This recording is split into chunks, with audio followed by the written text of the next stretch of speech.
Hello, and welcome to the Rankin Report for Sunday, November the 10th, 2024. Thank you for joining me today. Before we do anything else, permit me to congratulate President Trump on his decisive and massive re-election victory that God has brought about. And we certainly offer our prayers for his safety and for no difficulties in the or impediments in the certification of the election and his inauguration. Please continue to keep he, Vice President-elect Vance, their families, friends, associates, those who have already been selected to serve in his new administration for their safety and for wisdom in how they will perform their duties. From the book of Ezekiel, chapter 45, verses 8 and 9. This is the Lord showing Ezekiel the vision of the new and the restored temple and the holy city. The Lord speaks and says, "This land will be his," meaning the princes, "possession in Israel. And my princes will no longer oppress my people, but will allow the people of Israel to possess the land according to their tribes." This is what the sovereign Lord says. You have gone far enough, princes of Israel. Give up your violence and oppression and do what is just and right. Stop dispossessing my people, declares the sovereign Lord. And from the next chapter, Ezekiel chapter 46, verse 18, the prince must not take any of the inheritance of the people, driving them off their property. He is to give his sons their inheritance out of his own property, so that not one of my people will be separated from their property. And this is what the Lord, the God of the United States, says. The Constitution the United States operates under will be amended in much the same way as I described the rules for the temple and the city in Ezekiel's vision. Not revoking, but altering the law, adjusting it, if you will, or amending, to deal with the return of the exiles.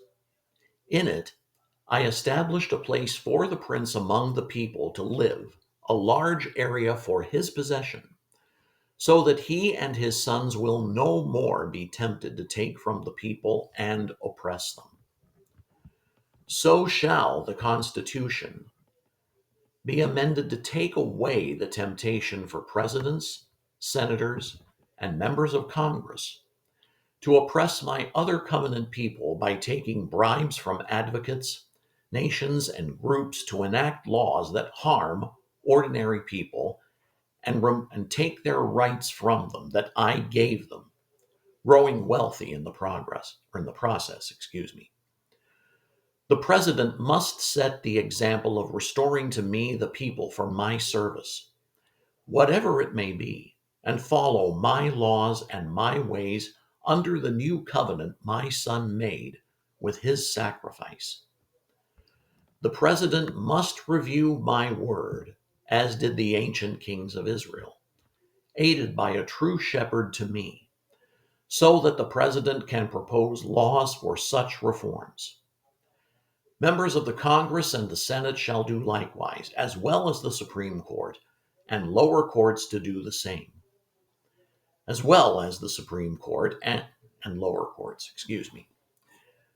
The role of chaplains for government shall be effective once again, and the pledge of loyalty to the Constitution as members take their office shall no more be a mere formality, for the cleansing of the nation will be longer than the 4 years my appointed shall serve in office as president. Therefore, the people who hold the political power in the United States, which is ordinary people like us, must be careful to elect leaders who will continue this process, whether it be the sons of my anointed or others of like mind and spirit. If you do this and watch carefully to keep who you elect from the temptation to lean toward cruelty and oppression, then I will hasten the reforms that need to be put in place for the sake of my covenant with your founders and my purpose for the creation of the United States.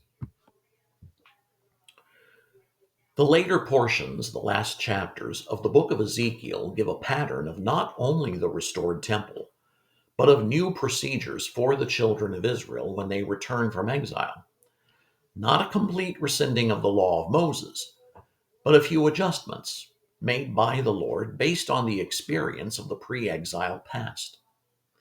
And that past included kings of Israel and Judah who let their position go to their heads and which led them to oppress their own people, even taking some of the land allotted for the tribes of the Israelites when they entered the promised land.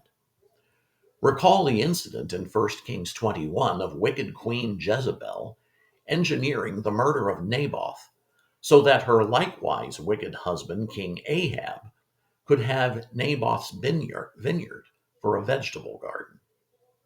So, in Ezekiel's vision of the post exile period, the Lord decided to set up the princes or kings' territory with enough land to show him and give him dignity, but to halt the temptation to take from the tribe's allotment for himself. God keeps making the point that under the Constitution, the people are the source of political power in this nation, as we live under the rule of God in the new covenant of Jesus. And I believe he continues to make this point in order to drive the idea further and deeper into our minds that because we have lived far too long under the false belief that we, the people, have no power, that our votes count for nothing, and that politicians will do as we please. If we continue to believe that lie, this is a lie, is what the Lord is trying to say. If we continue to believe that lie, then the republic will die, and America will become an oligarchy run by globalist elites who think they know better than we do. God is trying to point out to we the people that we the people under God are the rulers here, the great pool from which our elected officials come and who they are accountable to. In these last few months, many Americans have had their eyes reopened to that idea, but others still either cling to the globalist idea or to the basic meh attitude that allowed the wicked to gain power for a couple of generations now. If you've been checking the news, this morning, Arizona's Senate race was called for Ruben Gallegos, but there are still tens of thousands of votes that were counted after election day, which the courts have said, no, you can't do that. And I hope there's going to be a recount and an investigation in this whole thing. But the wicked will not easily just pack up and go. That is why the cleansing of the nation, the draining of the swamp, if you will, is going to take longer than the 4 years President Trump will be in office this time. And under the 22nd Amendment, he cannot run again. If America turns back to the Lord, he can accelerate the time of the cleansing and go ahead of us to drive the wicked from the government. And he can also provide the successor to Donald Trump. Maybe it will be Vice President-elect Vance. Maybe it perhaps might be Eric Trump, who my wife and I both believe will be president one day. Whoever it may be.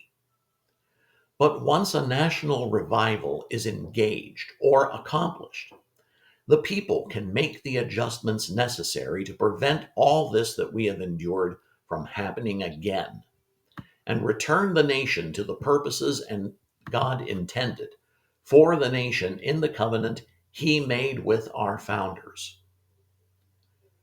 God has done the heavy lifting. Now it's up to us to maintain it. The struggle is by no means over. God's enemies and enemy nations, the globalists, and those who cling to and promote what the Lord calls abominations are not going to give up. They're already marching in the streets saying, "We're not going back," even if God says, "Oh, yeah, you are." Now, they may make nice now, seeing the rising up of the people to be rid of them from the government. But in 4 years, look for the emergence of what will be trumpeted as a new Democratic Party, or perhaps you might say improved Democratic Party, that will still challenge the Judeo Christian heritage of the United States. But if we as believers stay with first things first and be the Lord's witnesses in America and around the world, God will accelerate the process of reform and renewal. And the Lord has more to say about this, which I will post on Wednesday of this week. Pray for the Great Awakening, no king but Jesus, independence forever. That's the Rankin Report for Sunday, November the 10th, 2024. Don't forget to hit the like or share buttons or both. And if you've been enjoying these videos, you may hit the subscribe button if you wish. And there will be more. I promise you, the Lord has more to say on these things. Thank you for watching. God bless you, and have a great day.